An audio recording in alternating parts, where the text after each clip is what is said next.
January 21st, 1924, Vladimir Lenin was dead at the age of 54.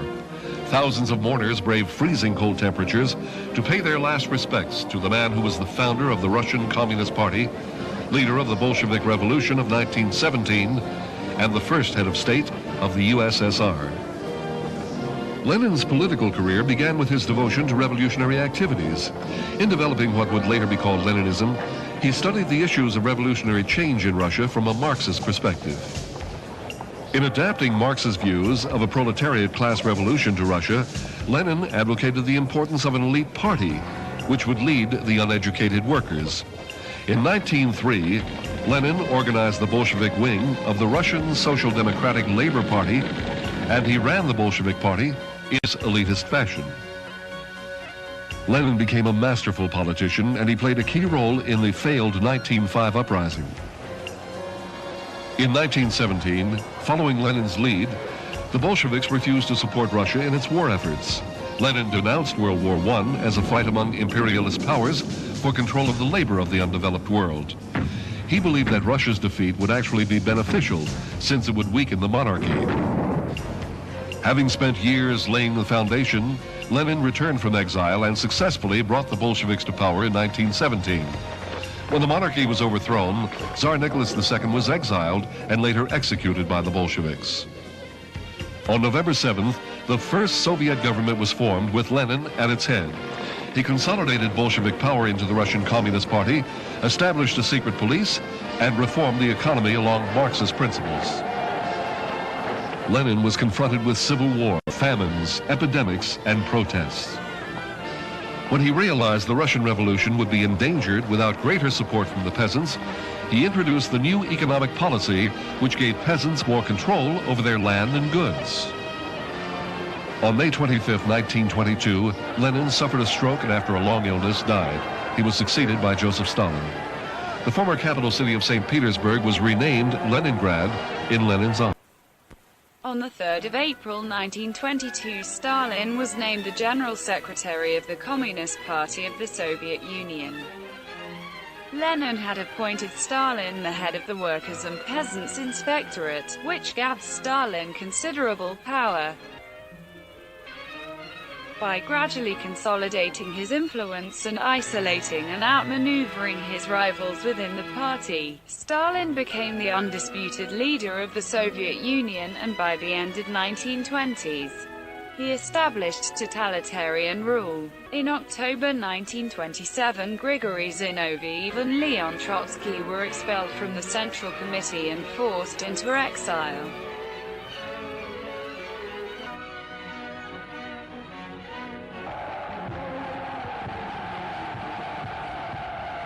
Because he controlled the party apparatus as well as the secret police, Stalin crushed the opposition. Then he launched the second phase of the revolution.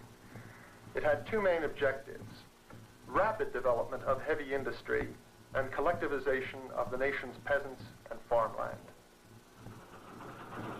It was an amazing revolution.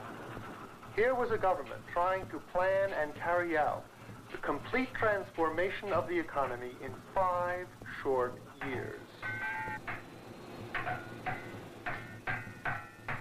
Private property was confiscated, and peasants were herded into collective farms.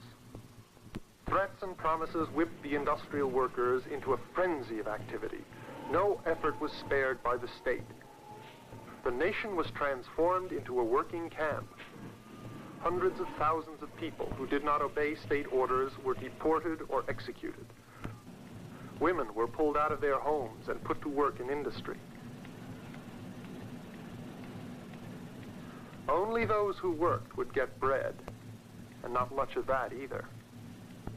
Industrialization demanded new skills. Stalin launched a determined campaign to wipe out illiteracy. Peasants struggled painfully to learn to read and write.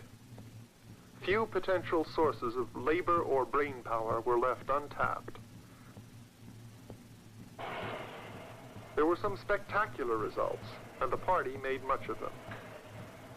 The enormous Dnipro Dam harnessed the power of the Dnieper Rapids. The newly built Turksib Railroad hauled great grain loads thousands of miles into the new growing industrial areas of Central Asia. But there were even more failures, and these were not often publicly reported. The people in the countryside were in revolt, and voices of protest rose within the party itself against the frightful cost of the 5-year plans. Зимой он становится крепким, как скала.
Out his window, Stalin could see the Church of Christ the Savior, where Nicholas had dedicated the statue of his father. In 1931, Vladislav Mikosha was just beginning a career as a cameraman. The director of the studio called me in and said, "Here's your big assignment. You're going to shoot the Church of Christ the Savior, how they are destroying it."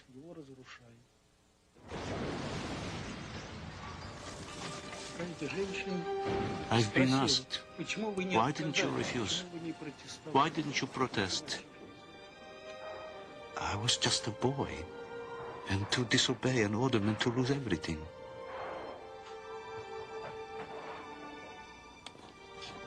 They were dragging out the marble statues of angels, cherubs. They were destroying frescoes. I was astonished with this barbarism. How could they do it? There were some things I couldn't even raise my hand to film. But I had to. I filmed everything.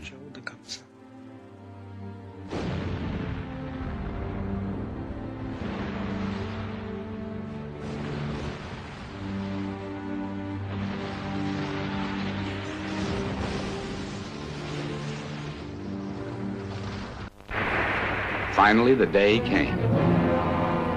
Like a good murder mystery, no one had guessed how it would happen. Molotov and von Ribbentrop got together, and the Nazis and communists signed a pact. It was a betrayal by the communists, and the world was plunged into war.